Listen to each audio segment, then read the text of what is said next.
Welcome to Above Par. I'm your host, Kathy Hartwood. I show you how to take more of your talent to the golf course without practicing harder, taking more lessons, or buying new equipment. I show you how to end the frustration of underperforming so you can start playing to your potential. This is where you are going to learn how to think above par so you can play below par. Let's get to it. Hello, my golf friends. I hope you're doing amazing. Thanks for tuning in and listening. I have a great podcast ready for you today. I love this topic. This was a hot topic in our Above Par Club. Everybody was like, yes, this resonates with me. So I'm so excited to share it with you. But before I do, I want to give a shout out to Dinger Ward, who is on Instagram, who sent me a note or a message on one of my posts about my podcast, about this podcast, Above Par. And he said, by far, one of the best golf podcasts out there. I'm an 8 handicap who has struggled with the mental side of the game, bought new equipment and taken lessons and improved slightly over the years, only to go back to my old habits and old scoring. Been listening for 3 months and I'm so calm and actually feel it's okay to hit a bad shot or screw up an easy hole. This is the opposite of how I used to be internally. I shot a 71, 1 under par yesterday, my best score in 30 years. Not bad for a 61-year-old who thought his game was on the slide. Thanks, Kathy. Thank you, Dinger, and congratulations. That's awesome. I love that. That's exactly what this is all about. It's just really just helping you all play better, feel better, find your potential, get out of your own way, not give up. That's so important. We never know what's possible as long as we keep trying and keep moving forward. So thank you so much for sending in that note. I love that. That's awesome. So today I want to talk about pivoting. And pivoting, of course, is a golf term that we talk about in our golf swing, like having a good pivot, a powerful pivot versus sliding. That's the opposite of pivoting or moving your feet. I'm not talking about your golf swing pivot. I'm talking about mentally pivoting. And I brought up and used this term in the Above Par group, and a couple of the people really resonated with that it described exactly what they needed to do. And it was a really useful term. So I want to explain it to you here on the way that I think about it, and maybe you'll find it useful too. And even if your golf season is over, I don't care. You can mentally pivot on anything that is a problem for you, right? I'm going to go through the steps on how to do that. I can have days where I mentally pivot a lot in one day, and I'm not on the golf course. So I use this tool all the time. And the more you use it, the better you get at it, and the more ownership you take over the way you experience your round of golf or your day. So let me start with a definition of pivot in itself. According to the dictionary, it is to adapt or improve by adjusting or modifying. And another definition is to turn as if on a pivot. So think of basketball where you have a pivot foot and then you turn around that pivot foot. That stays stationary and that doesn't move, but you go in several different directions. In golf, we can pivot around our back leg or we can pivot around our spine, whatever you reference in your golf swing. That is the anchor, and then we turn around that. So when it comes to pivoting mentally, this is the way that I want you to think about it. Your anchor is your situation, is your circumstance, is a fact. We're not going to change that. That is going to stay the same.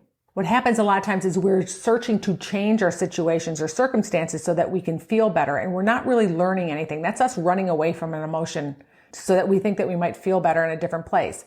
That example would be, this is a golf example and a super simple one, but let's say if your ball was in a divot, you had a bunch of crappy thoughts about that and you pulled it out of the divot. You changed your situation so you didn't have to have these series of negative thoughts to manage in your head.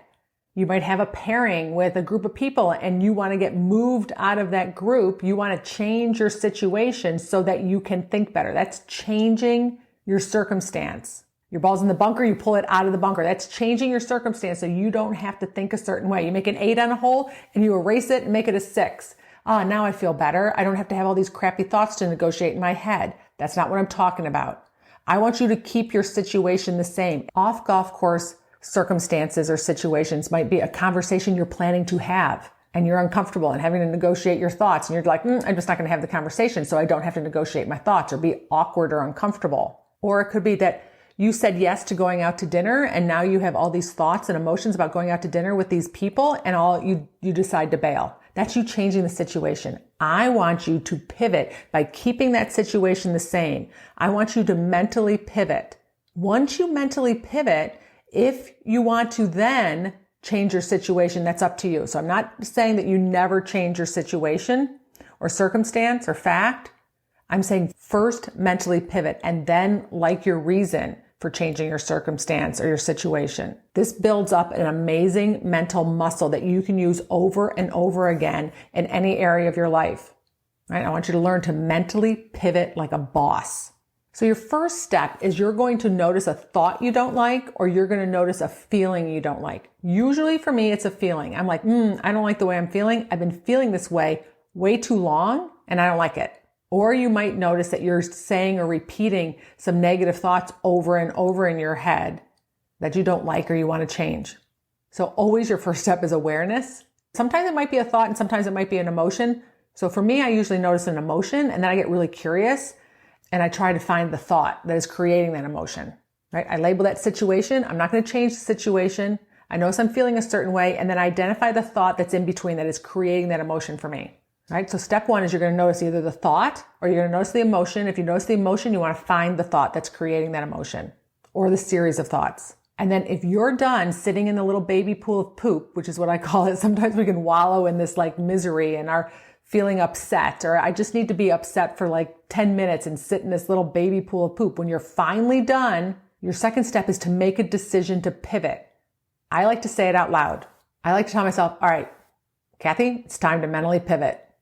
And that just means I'm going to change directions. I'm going to decide to think something different for my own good because I can. I get to think whatever the heck I want. You get to think whatever the heck you want.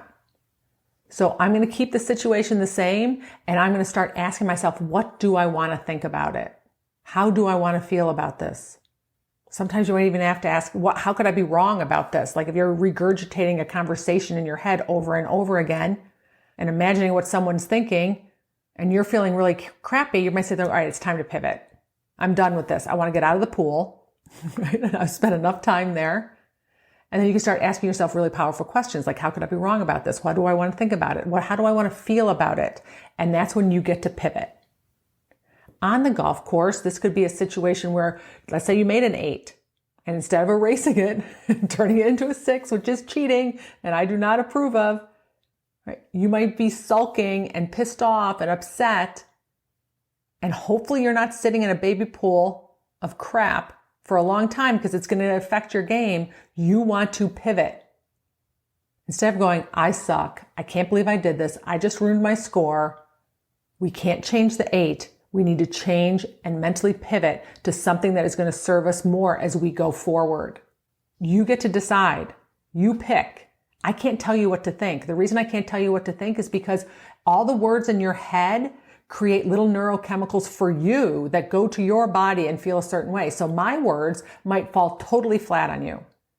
And you might say words that would fall totally flat on me. So you just have to experiment. And I encourage you to pivot to something that feels anything better than where you were. Anything. It can be super small. That's a pivot. And let yourself sit there for a little bit. It's like taking one foot out of the baby pool, right? It's like, it's better than your whole body being in there. And then you can take the next foot out and you keep pivoting if you need to do that. That's fine. But the better you get at this, the quicker you can pivot. So your third step is deciding what to think, deciding what is more useful to say for your own benefit, for your golf game, for your day and how you're experiencing your day, for how you're showing up in your relationships or how you're showing up on the golf course. And then the fourth thing I want you to do is I want you to rehearse this and practice it like a boss on little things throughout the day that are much easier to pivot from. It could be as simple as, I don't know, you burnt your toast, right? And you're all pissed off and this all right, I'm just going to pivot. What do I want to think about it, right? Just change. And you start practicing on those small things and your brain will just store those as a memory. You'll build up that skill where you can start tackling bigger topics or situations for you that are more challenging that your brain wants to hang on to and wants to feel miserable about. You know, how long we stay sitting in that little baby pool of poop, right? Which is me just describing it as us just being miserable because we do it to ourselves. We stay in this little baby pool for a certain amount of time by habit. It's because we let ourselves do it. I tell the story when I played on the European tour and I'd miss a cut. I had that feeling of disappointment that I did not like and shame and beat myself up for 3 to 4 days, depending on practice rounds and pro-ams. I knew that when I missed a cut, that was going to last 3 or 4 days. That's how long I would sit in that baby pool of shame and disappointment until it was time for me to go out and play and start my next tournament. It was just a habit. I didn't know at that time that I could pull myself out of that baby pool. I didn't know. It was just, I just kept creating that for myself. I didn't pivot. I didn't know that I really got to decide how long I got to sit there and be miserable and disappointed and having shame after a bad tournament.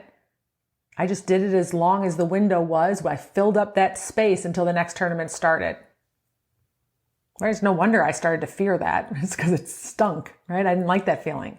So I encourage people, just decide how long you want to be upset or miserable or frustrated or disappointed or shaming yourself, and put a timer on it.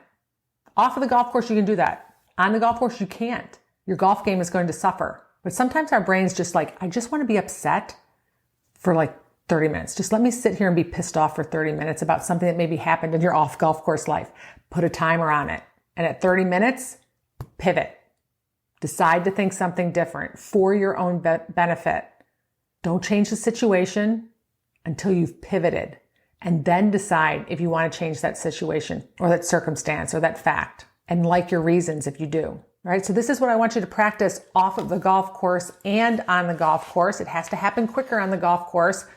Right? The quicker you can pivot out there, the less shots are affected by a negative place or a negative state. So you're going to notice that crappy thought or that crappy feeling. If it's a crappy feeling, you're going to find the thought. You're going to make a decision. It's time to pivot. Get out of the little baby pool. Saying that out loud in your head is super powerful and super useful. Then you're going to come up with a thought to think instead that is useful to you, that feels good in your words.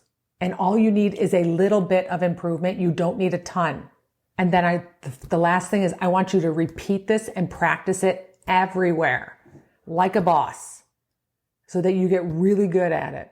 Because the better you get at this, the more control and agency you have over your life and the golf course. All right, my friends, that is mental pivoting. And if you want to learn more about how to pivot, or if you want help individually, just go to kathyhartwood.com. At worst case scenario, get on my email list so that you'll be notified of any new programs that I have coming up. All right. Have a beautiful week. I'll talk to you next Wednesday.